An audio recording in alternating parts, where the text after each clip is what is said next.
Hi, this is Rabbi Tzim Mandel. I want to speak to you today about one of the greatest halachic rabbis that ever lived, Reb Shlomo Kluger. He was the rabbi of Brod, and his teachings and his halacha that he paskined, that he decided on, is used till today. One of the greatest writers in the revealed Torah in halacha. He wrote over 1,000 books on halacha alone. Very important svarim that I use till today. In fact, there are so many manuscripts from him, and he lived in the times of Meir Primshlana. This goes back about 150, 180 years.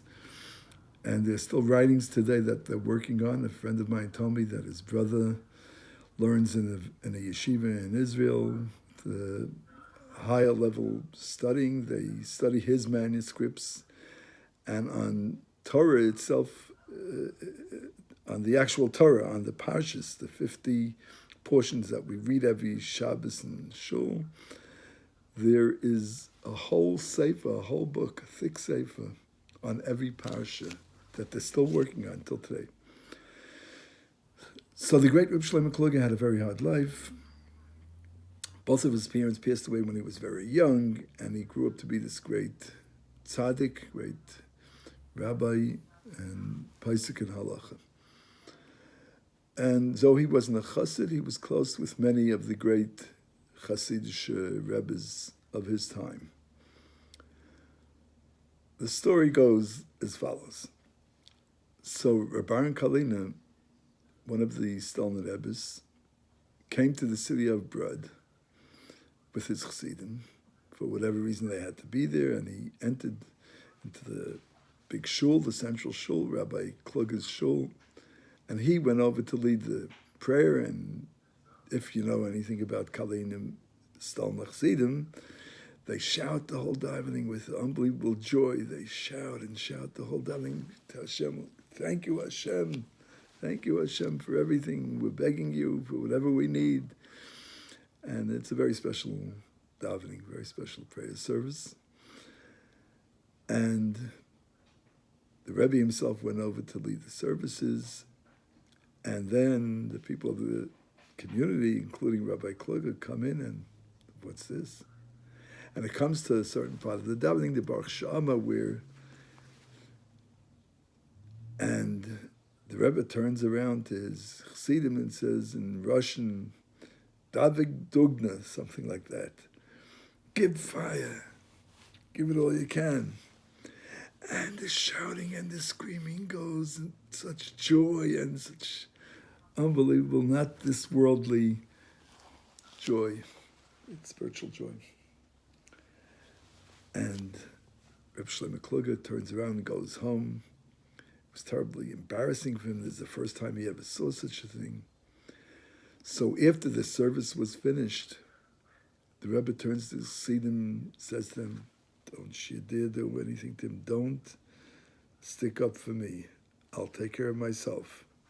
He tells them all to go home. And he goes to visit Reb Shlomo Kluger.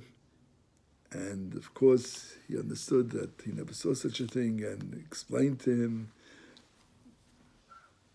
why they daven like this, why they pray like this. And by the time he finished with the shmooze that they had, the discussion they had, they were best of friends. In fact, his son, Rabbi Avram Binyamin Kluger, told people that they were best friends till the end of their lives. The great Reb Shlomo Kluger had a very warm relationship with Chassidim, and Reb Meir Primshlana, one of the greatest Rebbes, Chassidic Stories, he was very close with Reb Shlomo Kluger. They used to meet often and exchange learning and studying and speak about problems that Jewish people have, the community has, and try to help each other help the Jewish people. The Rebbe would speak to him, of course, in his types of things, in Kabbalah and in mystics, and he would speak to the Rebbe in halacha issues, and Rabbi Mishlana would say that when you and I meet, it's like when our patriarch Avram met with Melchizedek, Melech Shalom. It says in the beginning of the Torah, in the beginning of the Bible, in the Bereshit, that they met and they celebrated together, and Melchizedek brought wine and bread so they could celebrate. So wine stands for the secrets of the Torah, and bread stands for the revealed Torah. And the explanation was because since Abraham was too busy helping people and being nice to people and bringing people close to God, there was no Jewish people then. He brought people to recognize that Hashem is the real God. And he was busy with Achnasas Archim. The Medrash says that he actually brought tens of thousands of people to recognize Hashem as the true God, the creator of the world. A one-man Kiruv organization. And Melchizedek was one who would teach Torah and bring Torah to the world before the Torah was given. Obviously, it was with Ruach HaKodesh, with open prophecy, because he was a great, great tzaddik. He ran the yeshiva of Shem in Ava. His name was really Shem. He was one of the three children of Noach after the flood. And he had this big yeshiva. And our patriarchs studied under his tutelage in his beautiful yeshiva. So when they met together, Abraham would teach Melchizedek about the hidden Torah and about the mitzvahs and the things that he did to spread God in the world. And Melchizedek would teach him the revealed Torah. So Rabbi Mishlana said, that's you and I are the same thing. Very close friends, and met many times and worked together on many projects to help the Jewish people and to help the world. About 75 years ago, there lived a person who met a 103-year-old couple that had received a bracha, a blessing from Rabbi Mishlana and Reb Shlomo Kluge, in fact. And the story goes as follows. The husband, when he was a young boy, he used to help Reb Shlomo Kluge. He was like a Gabba or a Shamus to Reb Shlomo Kluge. And Reb Shlomo Kluge, being this big rabbi, he was busy day and night helping people and paskening halachas and writing, had an interesting custom that he himself would prepare the fish for Shabbos. In other words, he would have a Shabbos table with many, many guests, him and his wife, and the Talmud tells us in the Tractate Kedushin, in the beginning of the second chapter, that even the greatest Amoraim, the greatest rabbis of the time of the Talmud, who never wasted a second of their learning and helping people, would stop to do something for Shabbos. One would do this, one would do that.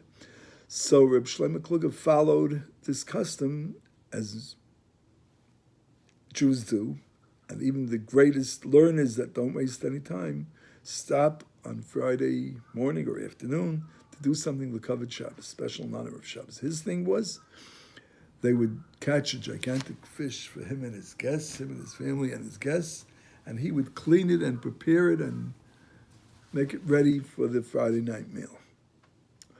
One Friday he was very, very busy with people and with his writings, so he asked this Shabbos, this young man, young boy, to prepare the fish for him. Since he always watched him do it, so he knew exactly how he wanted it to be prepared. So he prepared it, and it came a couple hours before Shabbos, and Rabbi Kluge walks into his kitchen and looks at the fish and he says, uh-oh, something's wrong. You did it wrong. Because there's a certain part of the fish that if it's not done correctly, I don't understand it myself, but then it could ruin the whole fish. So the boy respectfully said, Rabbi, I was sorry to tell you, but I did it exactly the way you do it every Friday. And he opened it up and he showed him that what he thought was wrong was actually right. He looked at it, and being the humble man he was, he admitted that he was wrong. He was not stubborn. And he says, I owe you two things. If you suspect someone of doing something wrong and you're wrong, you have to bless the person. Plus, you also have to ask him for forgiveness. So he asked him for his forgiveness. And he said, I'm going to give you a blessing that you should live a long life. And so, this man at age 103 told this person who I heard it from someone who heard it from him, I'm 103 now, but the story's not finished yet.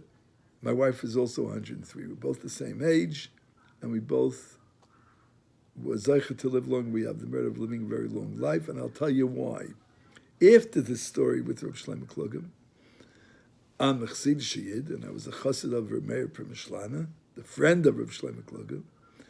So I went once to Reb Shlomo Klugger to Reb Meir Premishlana, and I wrote him a kvittel, which is a special piece of paper that Chassidim write to a Rebbe, your name, your mother's name, and with deep mystical teachings, they know how to read all about your neshama, your soul, and who you are, and where you were in the last lives, and where you will be in the future. And the Remei Pimshlana looks at the kvittel and says, I see you have a blessing for long life from Reb Shlomo Klugger, but your wife doesn't. So I'm giving your wife a blessing that she also should live a long life.